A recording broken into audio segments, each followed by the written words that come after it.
In school, I was cubing with my sub 25 friend. He has like a whatever average it is. I kind of forgot. And one time when we were cubing, he was like, he was just doing his thing, and he saw my solve. And he said, "Bro, you've got like the saddest TPS in the world. It's so slow, and yet you're still faster than me." And that's actually true. My TPS is like very, very slow compared to like a lot of other faster cubers. And that made me realize something when he said that. Like I'm I turn slower and yet I'm still faster. Sometimes when I solve with my friend, during when I'm nearing the end of my solve, I intentionally go slightly slower, and then when I solve, when I almost solve the cube, I just tease him. I kind of forgot how to do this case. How do, what do I do? Do I just do J perm again? I just like rub it in his face. It's so funny,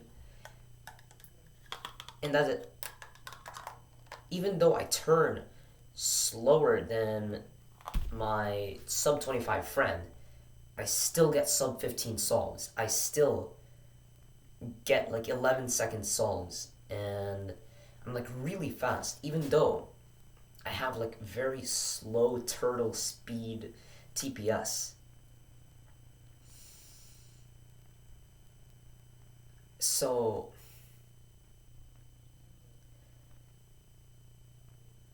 that made me also realize that the reason I'm fast is not because of my TPS, but because of other things, which made it so that I can be really fast at the Rubik's cube and like be really fast, solve it in like less time than everyone else, whilst also like going really slow.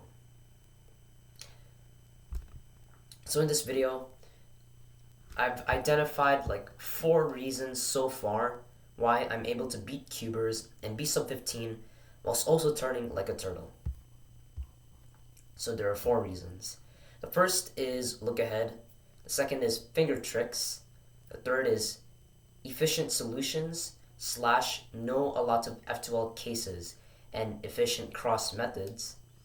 And then the fourth is foresight in the cross, or just predicting first pair. So why is it that like look ahead, finger tricks, efficient solutions, and predicting first pair makes me so fast, whilst also having like really slow TPS? For look ahead, finger tricks, and efficient solutions, so the first 3 methods, there's this quote that a lot of people in the military and I think gun training use, which is slow is smooth, smooth is fast. Right? It's like, and what that's saying is obviously if you want having no pauses, having no breaks in the sequence that you're doing makes it so that you're faster. And how you achieve that fluidity, that smoothness, is to slow down. Look ahead, finger tricks, and F2L prediction, pair prediction in the cross, they made me faster by making me more fluid. It makes it so that my entire solve is just like one entire solve, and there's like no pauses in between where I get lost. I don't know what pair to look for. So I just look around for 1.5 seconds and I just wasted 1.5 seconds. And those like 1.5 seconds could have happened 4 times in the solve, so that's 6 seconds. I saved myself a potential 6 seconds, 6 extra seconds by having look ahead in my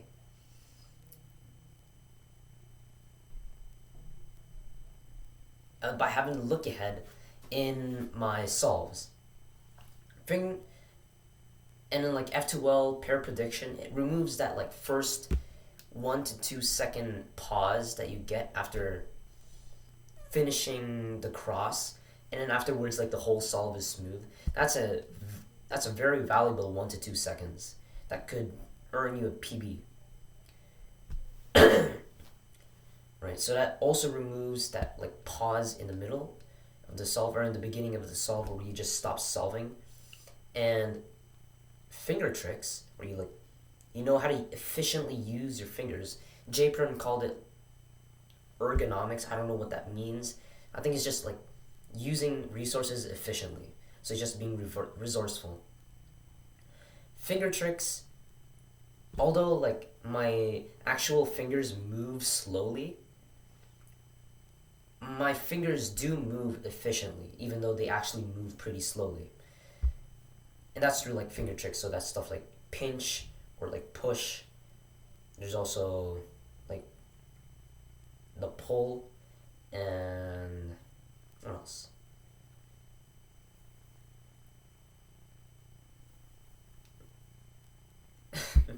So basically, why does finger tricks make me faster even though my fingers move slowly? It's because when you have bad finger tricks is just regripping multiple times, or when you have hard regrips, when you regrip and it takes time from your solve. Good finger tricks is when you're able to stop regripping. So, and you also like don't have many pauses or wasted time in your solve. So, for example, when you do the T perm, hold on. A lot of people when they do the T perm, they get to like this part where they have the pair, they have to move it over here, and they use their pointer finger. And when they get back down, they have to use their pointer finger again. It seems like a pretty small deal, but that could cost you like 100 milliseconds, which is really valuable in a solve.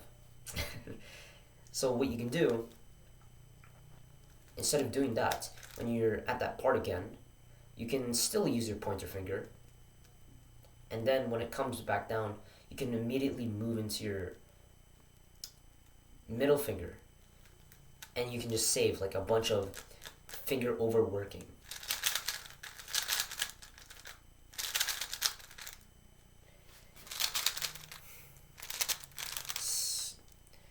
Slowest move, smoothest.